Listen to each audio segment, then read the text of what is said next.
Voilà donc pour l'extrait de ce film. On va tenter quand même de retrouver donc Mathilde Espinasse en direct de la gare Saint-Sauveur. Il me semble voilà que la connexion est réparée. Mathilde, vous êtes en direct.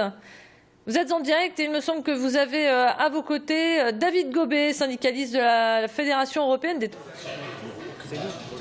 Oui, voilà, tout à fait. Donc, comme vous l'avez dit, Alexandra, ce soir, le film qui sera diffusé s'appelle Norma Rae.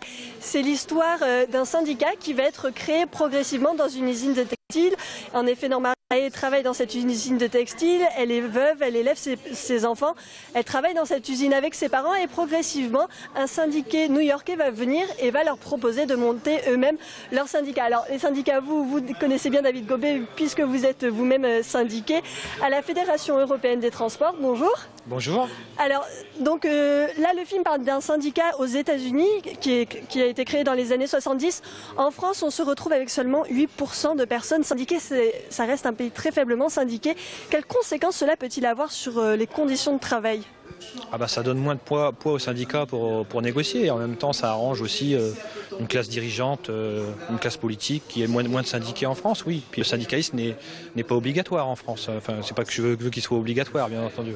Mais il y a certains pays qui ont 90% de syndiqués, mais bon, c'est pas pour ça qu'ils ont un syndicat fort.